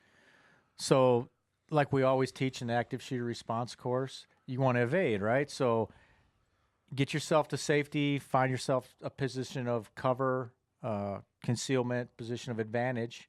That's your first priority. Get out of there. Sure. And then another thing we teach is providing medical aid or aid to people that may need your help if you're able to, and it's safe to do so. Sure. And there's a lot of stories about that. One of the biggest ones I've seen come out is the guy that and they Stole the truck? They're saying that he stole a truck. I think he just borrowed one that was there, and who wouldn't do the same thing? Sure. But was throwing people in the back of the pickup and taking them to the hospital. I don't know if you saw that. And then there's another story that I posted just last night. This National Guard vet. Yeah. And had I taken reposted that this morning on CVO. Had some combat lifesaver Try training. to watch that without crying. Right. I mean, that was incredible. It was on a Good Morning America, I think. He found a guy laying in the bed of a pickup. There must be a lot of pickup trucks in Vegas, but laying in the bed of a pickup, and somebody had tried to use a tourniquet as a belt. Not the best material, but you got to use what you got, right? Yeah. I mean, you got to use what you got. But it was incorrectly placed. He said, and even in the interview, he said, in the wrong spot, Yeah, it was right in the on wrong the spot. knee. So he moved it Yeah. and got it to be effective Yep. and, potentially save the guy's life. So that was Sure. a very powerful story as well. And just that simple act of knowing where to move the tourniquet to Sure. made a difference. Yeah. The interesting thing that I haven't, not that everybody has to care what Ernie thinks, but they're even in call it the gun world, call it the tactical world, call it in the world of social media where you and I have like feeds. One thing I find interesting is everybody ripping on people who just ran away. And truer, and I'm not picking on people for having their own opinions, but you'll have a lot of even, let's say, law enforcement or military people who identify themselves as that, speaking out online saying, how could you leave this person behind, that person behind, or this person behind him? My problem with that is if all someone's common sense told them to do was run away, what do we teach people during active shooter events? So we teach them to worry about who they're responsible for, but we're primarily talking about kids, loved ones, that sort of thing. We also tell them they got to be a little pragmatic. As hard as that is, you have to triage what you can do. Yep. I mean, if somebody in a situation like that, let's put you in a situation like that, you're in a large concert venue with a lot of people and there's gunfire coming down from some unknown location and you see people dropping and you see somebody shot in the head, your choice is to, help this person or get yourself safe. Maybe you, in my case, me and my wife. Yeah. So what can I do for a person with a head wound while I'm under active direct fire? Yeah. Not a lot. I need to get to a position of cover. And my only, the more people that do that, the more people that will be saved. Sure. I mean, my only point is it's, this whole, hey, we all work together and we all want the same thing don't rip on people who just ran away. And I've heard all the same stories to where I don't have any facts. you're seeing other people's things of, hey, dude, you left that girl behind, this and that. If I run up to somebody who's bleeding profusely from their head and there's gray matters coming out of their ears, I'm not going to like stick around and soak up bullets trying to save that person. You got to use your limited resources, So- and I'm not advocating abandoning people that you can help, Exactly. but you have to be realistic. Yeah. And kind of triage that, and even in EMS, and I've probably talked about before, we have the start triage kind of algorithm. If we go to a mass casualty incident like that, you have green, yellow, red, and black. Mm-hmm. Green are people that are okay and can take care of themselves. No. We don't do much with them No. because they can take care of themselves. Or should be taking care of Or themselves. should be taking care of themselves. Yellow and red are the people we really concentrate on, the people that are okay but maybe not mobile, and then red are the people that are really needing a lot of help. But then Yep. you have the black category, and black, that's expectant, and expectant stands for expecting to die. Yeah. So like you said, if we come up on somebody with gray matter leaking out of their head and they're breathing, rapidly or not at all, we're not going to waste resources on them. We need to use the resources on the people we can save. Sure. And as bad as it sounds, maybe those people are And on it, their own. and it right? does sound obviously that there were several people there that, when I say have that ability, they made those choices. They, you've heard people say, again, I'm just watching interviews on national news where the guy's like, some dude just told me to stick my finger in that and hold on to that, and he had to help somebody else. And it's like, that's probably true. There was probably other people he needed to help, but I admire all the people that helped everyone else. I admire the people that seem to, we always talk about people react as an individual first, right? Absolutely. Boom, they scatter and go a bazillion directions. Well, if you run away from the spot where bullets are raining down, and you make the conscious decision to run back to the spot where bullets are, And there's those stories too. and they are, and so I super highly admire those people, but I'm also not going to bash people that simply ran away. And there's a very chaotic and large. There was 22,000 That's people what there. they say, yeah. So a lot of individual stories out there. There's people that ran away, came back. There's people that ran away, hid in hotels. There's people that ran away and then started doing aid, to other people that Absolutely. had also Yeah. escaped, right? So just a lot of different stories, and nobody can say that one thing is right or wrong. I watched. I was watching Fox News. It's okay to watch Fox News. I watched Fox. You're a fascist. Though. Yeah, I know. It's all right if you're okay with being that. So. I watched Sean Hannity talking to one of the. It was either a firefighter or an EMS guy, and it was interesting talking about how I'm going to get the numbers really close. They called in once it started. They put out this all hands on the deck. For off-duty people. And I want to say he had like 106, 107, he said, ambulances and 200 extra people who showed up, on their day off. And not like, oh, my God, they give up their day off. I'm saying they responded within an hour. That's pretty fast because as bad as things happen quickly, an hour later, there's still people that need help that aren't gone yet. That they – and one of his stories was he says, yeah, this dude kept pulling up in a pickup truck and delivering – centrally delivering all these victims to the ambulances because it's not like you can pack 50 ambulances in like one street corner, right? So no, and a lot of not only that, it's not the preferred kind of technique or the best practice anymore, but there's still some of that, quote unquote scene safety deal, right? Where Yeah. they won't let EMS in to what law enforcement considers an unsafe scene. That's why I'm also a huge advocate of rescue task force training and trying to get these first responders more in tune with the tactical side of things. In fact, down where I work in Iowa County, not this coming Monday, but the next Monday, we're doing a active shooter drill,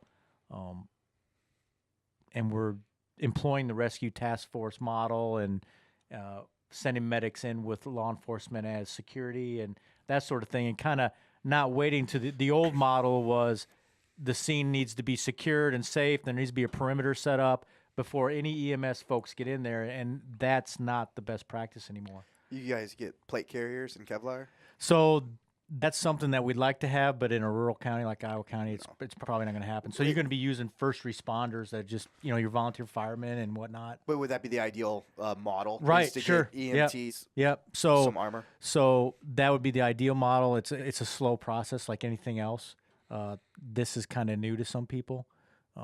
yeah. You got Joe that's been on the volunteer fire department for 20 years. Shane, has been some of the followers are panicking because your video went away. Yeah, it got pulled, We got pulled. but the whole video will get put up.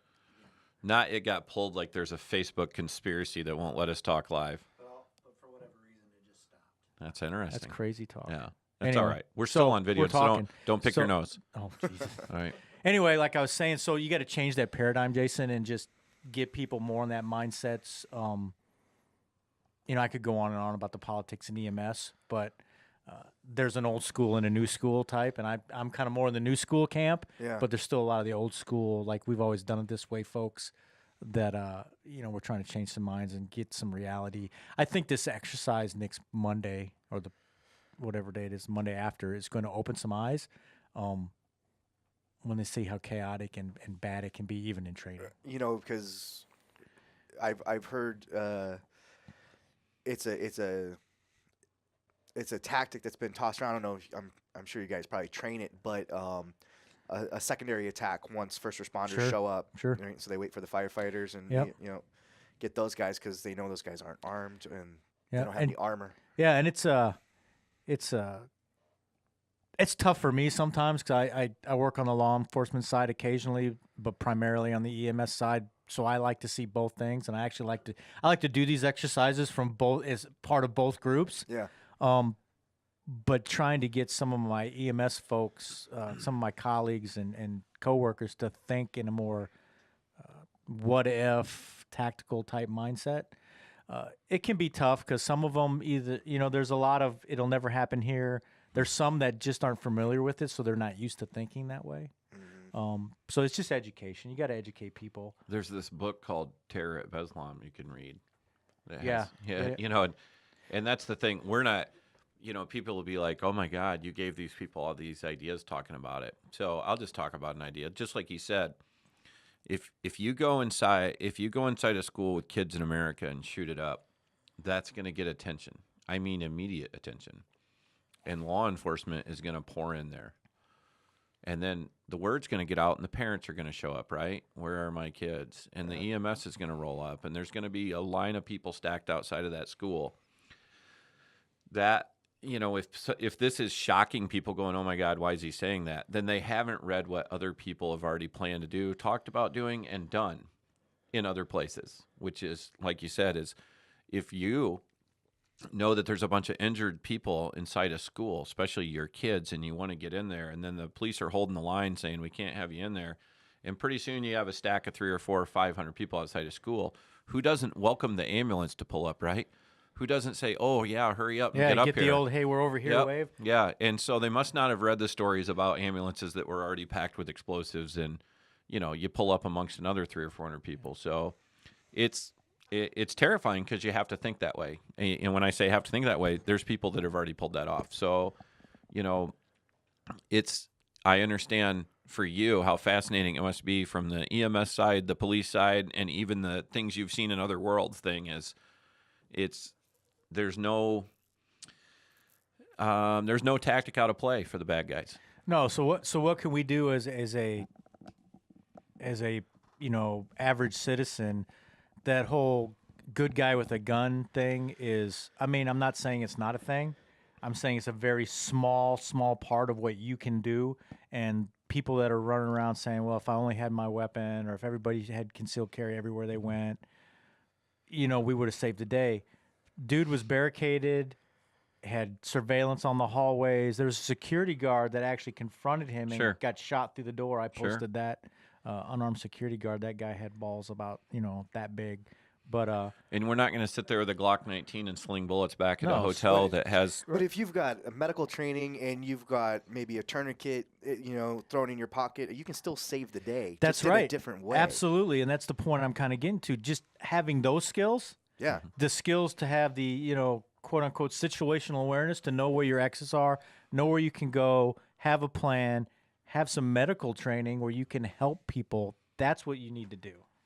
What would be, just for your own entertainment in between your other 7 jobs, is maybe go look at the Iowa City Press Citizen yesterday and what happens when I suggested, when someone says, well, then what can we do to save lives? And I said, Go learn CPR. Go take a medical class. You're spreading your hate and discontent in oh. Iowa City now. I see the Oh, man. Gazette every once in a while, Yeah. or KCRG. I didn't know you were in Iowa City. I think I saw that. on You Iowa should City. see the reactions when I said you should carry an ankle rig with a tourniquet and a compression bandage. And wow, So I'll go look at it, but it's kind of the it's sad. what's It's- wrong with carrying a because some sort of medical immediately gear? immediately they go into, so we're just going to throw our hands up and let people kill us, and you're telling us we should just train on how to help other people. So And I'm these like, are gun people that are, or No, anti-gun people? Iowa City I'm just Press saying, Citizen. yeah. I mean, Let I me- know. I'm just let me asking. start over. Just asking the question. Yeah.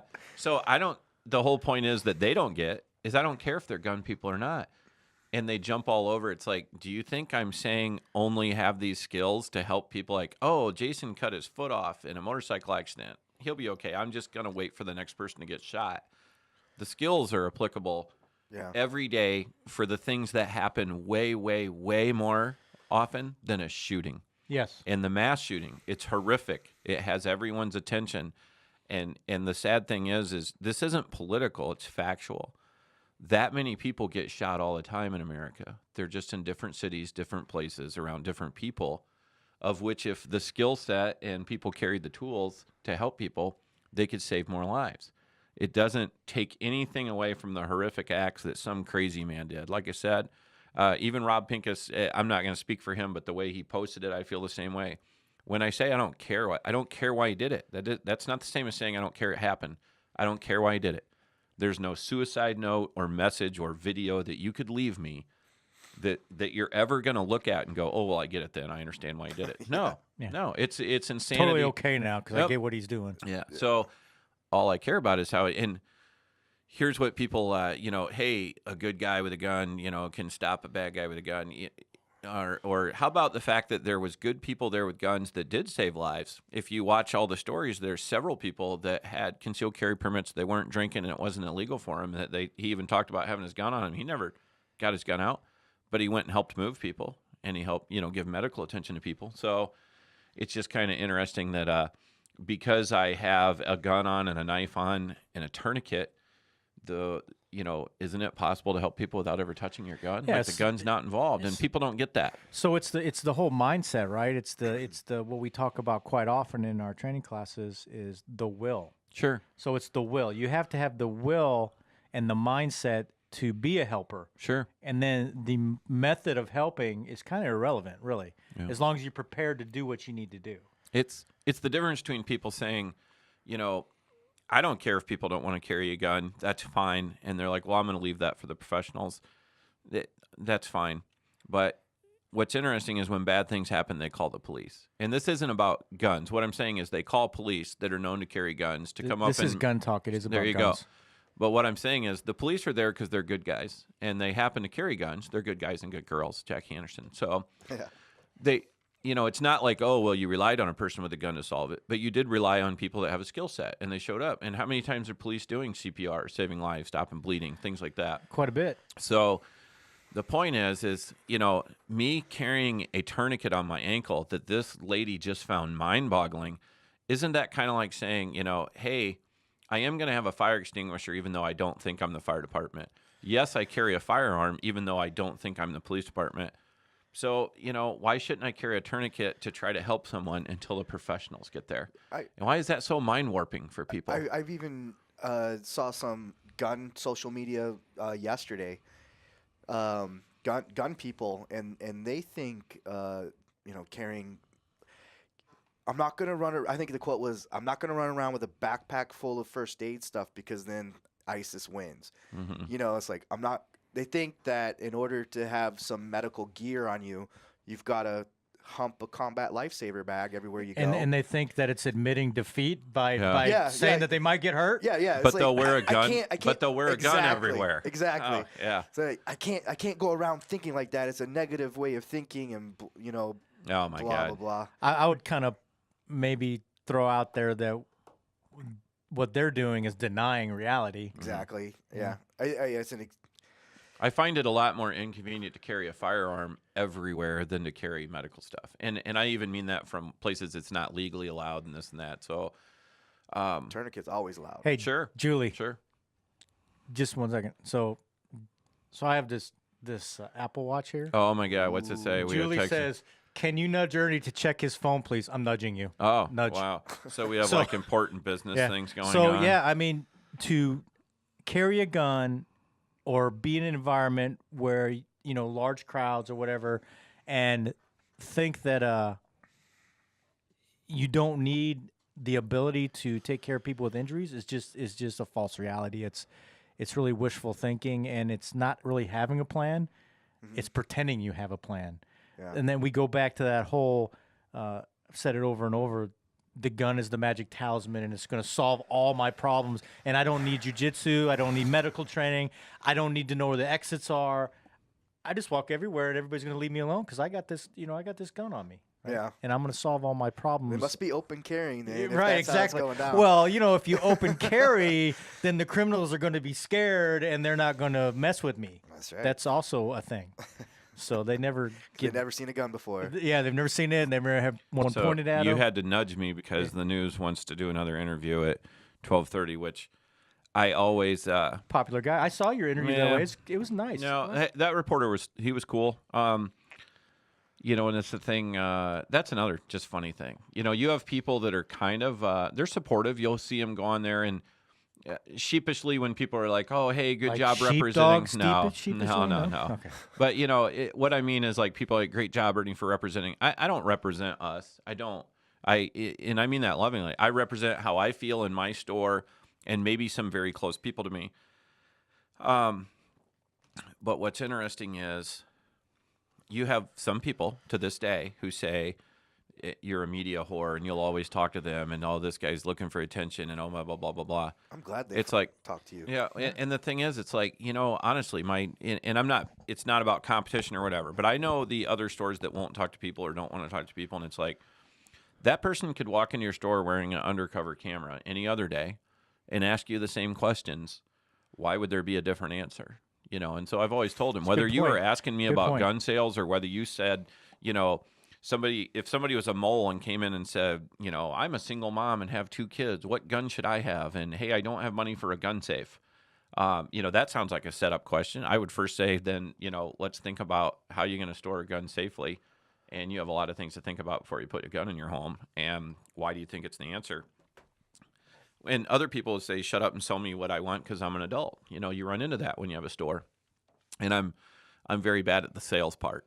My employees will tell you that. I try to talk to people too logically, and I talk people out of spending money all the time. But, but that's back to the idea, Well, Mike. that's because I care. I don't want to blow smoke up your skirt or whatever. That's because you care, right? I do like you care. just said, you don't want to give people bad advice because you want people to be able to solve their problems. Well, you touched on it, even though I need to make my T-shirt. I'm going to make this T-shirt. I've already said I'm going to do it, is, being prepared is in your head, not your holster, right? And you said it's a mindset. Go out and get different skill sets, have the will to act, or, know what your plan is. If somebody in, let's take Las Vegas, everybody's, oh, look at this person on this camera. They just ran away and never came back. If that dude has like 3 kids and a wife at home, and that's what he was thinking about, why am I going to say shame on him for saying, I got to live through this? I have 3 kids to raise and That's a wife. Small What- circle philosophy right there. Right. You Yeah. know? It's like, yeah, It- I've got. And you've said it. Ernie said it many times. Who are you willing to die for? Like, Yeah. there's a very short list. Right. Yeah. It's a very small circle. Yeah, and it's just and that's what's weird to people to where that's okay if you don't agree with me on that, or that I think it's okay for that guy to do that. But there was a lot of bashing of, look at this idiot just run away, this and this and that. First of all, let's be real. They're at a concert and it's a lot of drunk people. 22,000 Yep. people And probably 10,000 were drunk, or more. or yeah. And so the whole point is you're going to literally now sit back in the middle of this huge tragedy and start playing armchair quarterback when you weren't there, from the point of view of it's okay to just save yourself. And that we get bucked on that sometimes, right? People are like, oh, that's so selfish you'd say that. No, as a whole, it's okay to just save yourself. How about home defense class, right? Have you empowered your family members to know that, hey, Billy, it's okay to climb out the window and save yourself if that's all you think you can do. But So we've talked about how people react as individuals always. sure. So imagine this scenario. If you've never experienced this, or just imagine it, you're in a group of people and you've just experienced some, what they in the military they call plunging fire, or fire from an elevated position, coming down on you from an unknown area, and all you see is people dropping, or maybe bullets skipping off the ground, or sparks, or you hear that little snap, snap, snap when it goes by your ear, and you have no idea where it's coming from. I can tell you from personal experience, it's your heart rate goes up a little bit, so it's kind of very disorienting, and you know, your natural reaction is going to be to run. Sure. So you're probably going to initially do that anyway, no matter what your plan is. Sure. You know, and who knows how many videos there are of 1,000 people spread, you know, more obviously there's 22,000 people there, but I don't, of all those people you're making fun of, that some people are making fun of, saying, look at all this person just run here and here and here. Where were they 10 minutes later? Did it take them 10 minutes to say, hey, you know what? I'm okay. I'm not bleeding to death. I'm starting to realize, being self-aware, that I'm not injured. And my God, I see this, you know, girl over here flopping around behind this cart, and I think I can get to her. Yeah, and there's many stories like that. That's why I Tons said of them. people Tons went of them. back So- in, people helped rescue So- people later. Yeah. It's back to where everybody says, well, you know, oh my God, we're all Americans, let's stick together. Then do it wholeheartedly. You know, I mean, like, celebrate those people that went back and helped other people. And don't bash people that ran away and saved their own lives, because, you know, it's okay for them to decide what's important to them. You know, I don't like people telling me what should be important to me and what, you know, how to live my life. You know, nobody seems like that very much, right? Or letting. No, I don't think so. So, you know, I'm not trying to make up fairy tale stories. If there's people that all they pictured was their brand new bride or husband or newborn at home that they had, you know, 4 months ago, and now it's their first time out going to a concert because, yay, you know, I can have alcohol because I'm done breastfeeding, whatever. You don't know what story's in their head that they just bolted and ran away, and that's okay. You know, I just want to see a little more cohesiveness on whatever you did to survive it. That's the whole point. Survive it. You know, I'm not talking about picking up people and holding them in front of you, so using them as a shield. You know, we didn't see that.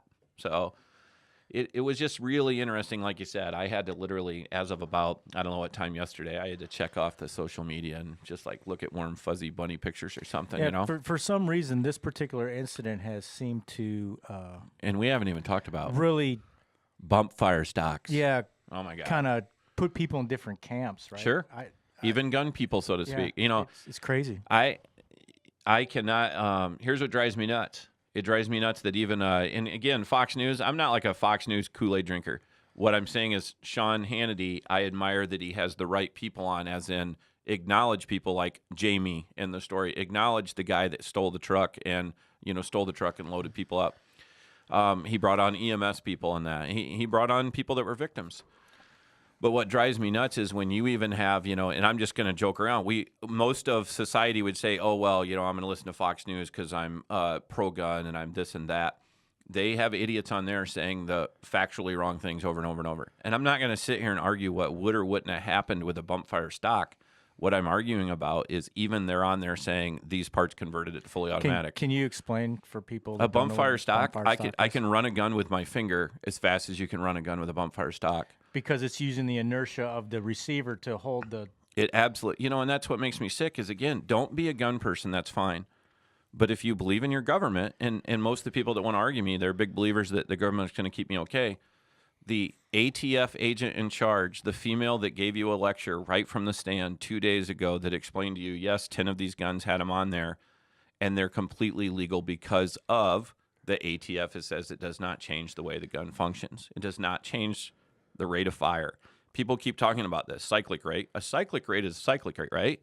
Can you adjust the cyclic rate of your full auto AR? No, you can't. It's either it's go or no go, right? Mm-hmm. So it's one of those things to where it's frustrating because I'm not trying to sit here and say, oh my God, you know how much worse it could have been, blah, blah, blah.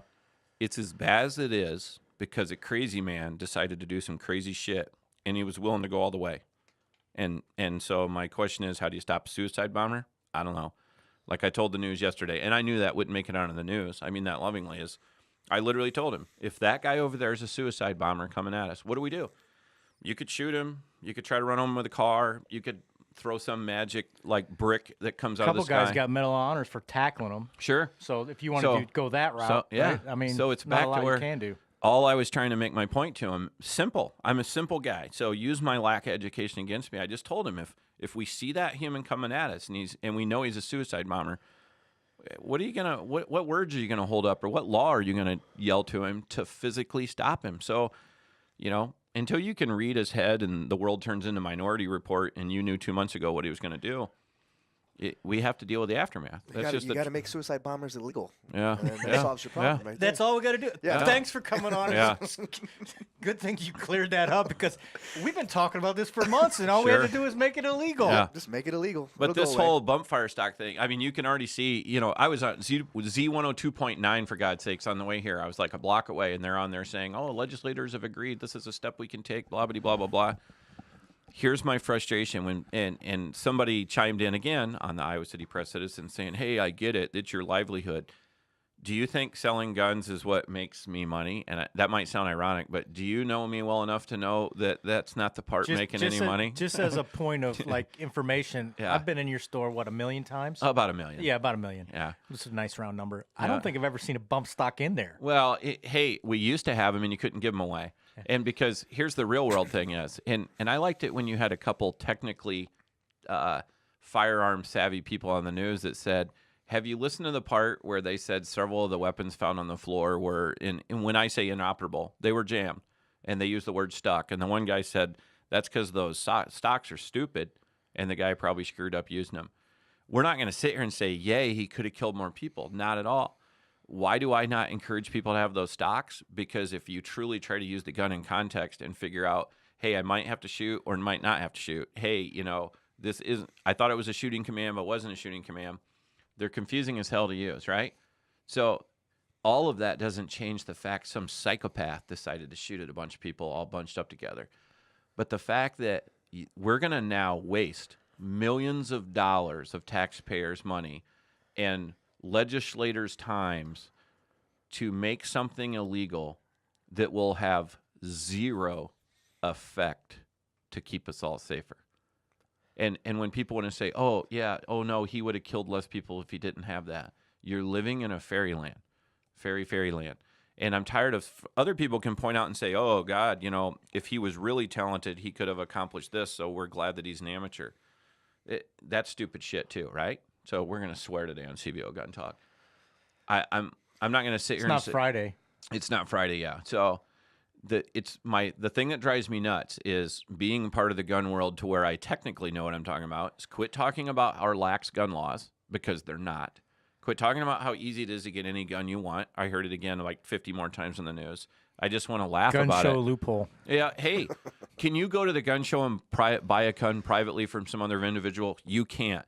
And people can get mad at me. If you want to go lead the charge and try to make that illegal in the state of Iowa, go for it.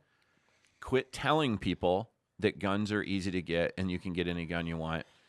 And the thing I always tell reporters is, hey, do you have any felony charges? And they look at you, well, absolutely not. Do you have domestic violence charge? Oh, absolutely not. Do you have this, or this? Absolutely not. I'm like, so should it be hard for you to get a gun then? You drove a car here. You're allowed to drive that down the road. And so, and when I say they get it is, why should it be hard for the law-abiding citizen to get it? And this guy passed how many? They're saying now 12, 13, 14. He bought 30 of his 40-something guns in the last year. He bought them from, you already have the gun stores that came forward. And I like that they were just candid and came forward and said, hey, we have no red flags with this guy. Not even let alone no red flags from your government. There's no red flags as in this guy's grumpy, I've had a guy come in my store before who literally thought it was funny to make a joke that, I just need a gun and one bullet. Well, no, then I'm not going to sell you anything. That's not a funny joke. So I saw a thread you were on. I don't even remember the original question, but yesterday, I was Facebook stalking you, and you were talking. This guy talked about, or he made some sort of comment like, "How do I know? Why should everybody have an AR? How can I trust those people? My neighbor or whatever." And you're stealing my thunder because that's where I was going. Well, but you tell it. Then go. Okay. You tell it. So, but the analogy you made, I thought was really, really powerful when you said, because it's true. We have people that drive cars every day, and you're trusting that the person coming on in the other lane coming towards you is not going to suddenly swerve across the line. Because there's a yellow painted line in between. And take Not you only out. that, though, they're going to trust other people when their children are out there driving. Absolutely. Exactly. It's like, I'm going to trust all these people who, make me rip my hair out every day. That's, I mean, when you go to college, whatever, I think they call that the social compact or social contract or something like that, where in a society when we're above the level of cave dwellers, or maybe even above the level of like individual hunters, you have to start having some level of trust. Sure. And you can't totally regulate every single But do you person's watch actions. did you watch how that spiraled down to where people think that's a stupid thing to compare? And I'm like, well, if you want to be factual, not political, factual. Cars kill way more people than firearms. And then people can say, well, but so many more accidents or this and that. I'm just talking about the fact that if you have the mentality that you're blaming a piece of metal and plastic for the deaths of people, then we're going to go back and blame the car for the deaths of people. And they weigh 4,000 pounds and thousands of them a day zing by you with a dotted line or a solid line in between them. And when they don't see the irony of that, like you said, is you're trusting people, and it's like, let alone, and I'm glad you brought it up, let alone you're driving to work and trust them. All those people are driving by your kids somewhere, your kids' school buses, and you just have blind faith that it's all going to be okay. But you're going to worry about, how do I know which person with a gun is a bad guy? The one that would try to kill people. Which car should you worry about? The one that swerves into your lane or starts swerving around ahead of you. Like, hey, pay some attention to that, because it's different than the other 5,000 cars on the road. So, but people expect this, and when they want, I'm going to use the words gun violence, because they keep wanting to say, what can we do about gun violence? My question is, what can we do about violence? Like, why do you care how somebody killed you? Do you just care? Do you care how they killed you, or do you care about the fact that they're willing to kill you no matter what it takes? And I'm just tired of them focusing on, when I say the firearm, any tool. One of the simplest things everybody can go forth, and I'm not saying engage in arguments, but I always just have super simple questions. It's like, hey, factually, I put the chart up yesterday. Cutting instruments kill more people in this country than all rifles added together. So, and you do need to understand, assault rifles get lumped in with rifles, right? So if more people are being killed by being stabbed to death than rifles, do you have like this hyper-vigilant fear of knives? And have you removed them all from your own home? Or are you happen to be totally comfortable with it because you use them to cut up like chicken and celery and all that health food that you guys eat? They do in the UK. What's that? They do in the UK. Sure, They're right? petrified Yep. of Save a knives. life, turn in your knife, right? Yeah. So, only cowards carry. Yeah, only. Yep. And they built a massive statue out of all the knives that have been turned in. And I watch it constantly, and yet, wow, they had some people over in Surrey, England, kill a bunch of people the other day. So there's a whole section of the newspaper that's dedicated to the knife violence that happens in the UK. There's where they're at. They're up around. I think last year they had 659 deaths from. I think this year, I can't remember. I saw the number. They're around. Well, the thing is the kind of the point is, you outlaw one thing, then somebody's that has that intent is going to find something else. They're going to find another tool. They also use a lot of screwdrivers over there, too. Oh, well, screwdriver, and even in America, it's included into the cutting and stabbing tools. And so it's like, what house doesn't have screwdrivers and knives? But why? Why is there such a disconnect for people? Because they use those every day safely to accomplish things. And when I tell people I do the same thing with my gun, they look at you crazy, like how are you going to compare a screwdriver to a gun? If I choose to use it to train and shoot at paper, and I don't harm people with it, and I don't threaten you with it, and it's with me all day long, how is it any different than a screwdriver that all you did was used it at work, accomplished things, and didn't harm anybody with it? They're just both. It's back to like being a tool-bearing mammal, but people don't like when you make it that simple. The thing that's fascinating, sad and fascinating, is on that chart I posted on there. Go look at how many people are killed every year where it just says hands and feet. So, let alone, I think, it would be interesting if the FBI would break it down better for you. Does hands and feet mean choking, obviously, of course, or does it? But, do people realize how many thousands of people are killed by other people with just their bare hands in America? And yet they're not paranoid about it. And statistics work a bunch of different ways. You can actually go out there and say, hey, look, it's actually 75% of the gun deaths are done with handguns. So let's go get rid of these evil handguns. And people could say, quit telling people all these things, Ernie, like they're going to use these against us. Facts are facts. Go use them how you want. People have their own agendas. But I'm okay with facts being facts to point out to you that taking away everyone's rifles isn't going to all of a sudden make America safe. And there's nothing you can do to figure out why a guy would do what he did out there. That's the thing that people don't want to sit and talk about the uncomfortable part. shooting from an elevated position, all the blood and carnage and chaos that happened was scary. But people will talk about that instead of saying, let's talk about what it's like to be inside that person's head and how insane they must be, and that they're totally okay with killing you. And people get uncomfortable about that. And people get frustrated when I say, how can you predict human violence? I'm so tired of politicians that want to do this. At Lobsec the other day, I'll call him out, however you pronounce his name, seeing we need to work on this and this, we need to pass this. How it's all a false prophet of if we pass this, it'll keep us safe. And I can't believe more people don't care that it's a huge waste of taxpayers' money and time to pass another useless law. What's going to keep people safer, and I'm going to steal this from a good friend of mine in the security industry, is people need to be more aware of their surroundings and look for aberrant behavior. Mm-hmm. If, the old cliche of see something, say something is true, right? You see that car that's not acting like the 5,000 other cars. But they don't want to live They call paranoid. 911, right? Yeah. They don't want to live paranoid. They want to be able to have their face on their phone and play their games and their apps and to be like, I tell them, don't be paranoid, just be curious. Sure. Right. Where'd that sound come from? Where does that door go to? Oh, that goes out, but I've had this argument with people and especially people who come from countries with strict gun control. Sure. And oh man, that's exercise in futility.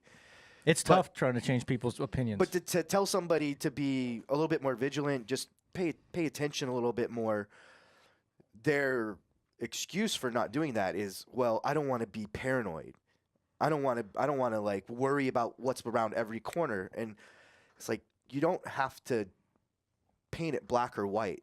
There's a lot of gray area in between, being oblivious and being paranoid. Exactly. There's been reports, and I haven't seen anything definitive, but they're starting to have reports come out, like they're going to, as we learn more information, that this dude that did the shooting in Las Vegas had some behaviors months prior, that his family noticed and nobody said anything. Yeah, and his brother, I can't remember. I think I saw the article on CNN. Said, well, he's going on saying, he's a nice guy. He just eats burritos or whatever. Yeah. But then somewhere in there, it kind of snuck in. It's like, but we don't really talk all that often, I know a lot can change in a person in just a few months, especially if you only talk to them a couple times a year. Right. It could be a completely different person the next time you talk to them if they're having issues. So, I mean, the point you're making, and the point I totally agree with, is you got to be aware and not stick your head in the sand and not notice what's going on around you. And we've talked a lot about situational awareness and how it's a myth that you can't be 100% aware at all times. You're always going to be focused on one thing or another. And we kind of talked earlier in the show about, living in the moment, but you can try to be as aware as you can be, rather than not, try at all. I try to teach, like when I teach the kids about situational awareness, I talk about playing the exit game. Every time you go into a store or a restaurant with your family, see how many exits you can find and just try to make it a game. And I'll even take that approach with adults who are new to the concept of being a little bit more aware. It's just say, just see, then get creative. After you notice all the obvious ones, get a little creative. If you're at a restaurant, there's almost always a back door that they take the garbage out. So bust ass through the kitchen and go out the back door. Is that wall brick or is it made out of drywall? Do you think you could kick through it and get out that way? They start playing a game and then it becomes fun, and you do it without even thinking about it after a while when you walk into a room. Like I don't know, like I went to a music festival a couple of weeks ago, and the first thing I looked for was, okay, that's where I came in. Yeah. Where can I get out? Well, the gate was the gate, one in and out. But even that, then you're up against the cattle chute problem. Just to think about it ahead of time. Yeah, and then I'm obviously when it all hits the fan, I don't really care about a backstage pass. If that's the way to go, that's the way to go. Chain link fence, go over it, go under it, whatever. But just to be a little bit more aware. And what's that kind of list? And Mike Anderson, who teaches landing the plane, is probably going to yell at me for not remembering this off the top of my head. But the whole person, wingspan. Oh, when he quarters a person. You Yeah. quarter person. Yeah. Whole body, wingspan, demeanor, waistline. That whole thing he goes through. You just kind of scanning the person individually to see what the potential is for violence and kind of what they have available. You know, I do that when I'm at the grocery store. I practice rapid fire quartering of people, and I try to make sure I don't miss any of the steps. And when you get like, especially if you're in a long line at the grocery store, after I would quarter everybody, I started to just pay attention to them a little close, and I started to notice like, wow, that person looks depressed. Yeah. You know, that person looks sad, or you might notice that, oh, that person has a limp. You start noticing a little bit more about the person, and you know, getting to that next layer of depth. I play all sorts of games, try to guess, you know, what they're going to make for dinner that night based on what's in their basket. That guy's depressed because he has Haagen-Dazs and that guy's got a bunch of Daniels. lean cuisines, and he doesn't look like he likes them. Because we're going to run out of time. Here we go again. People find you, name of your business. Iowa City Brazilian Jiu-Jitsu. There you go, and it's going to be on the screen. You have coming up medical So class. I've got a medical class this Sunday, this 12 Sunday to 4. on the 8th from 12 to 4, and Be it's there or be square. still has openings. And we're teaching an introduction defensive pistol on the 14th of Which October. is almost sold out. Good. And I'm teaching combat-focused carbine On the or 29th. intuitive defensive rifle shooting, CFC. CFC, on the 29th of October. Yeah, that's about all we have If on Ernie the gets schedule me right that now. rifle, I can come to those classes. You should go to it anyway. I'll loan you a rifle. So you should go to that. Jason, thanks for being with us. I think, Thank you. Shane, you're going to give me the nod. We need to get off pretty soon, don't we? Yeah. So thank you very much for being with us. I'm glad that we met. I'm glad that you and Mike met.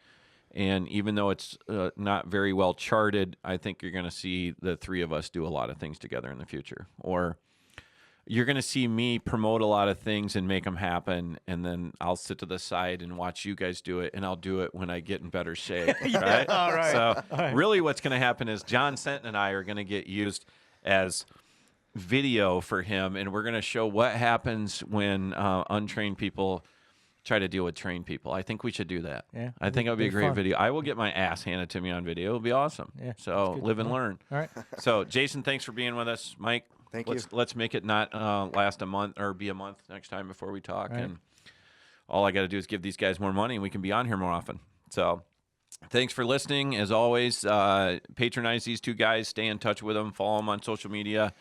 Follow Cedarville Outfitters. I really do care about those people that want to learn to keep themselves safer. And as always, watch out for the damn red Chevy truck. Peace out.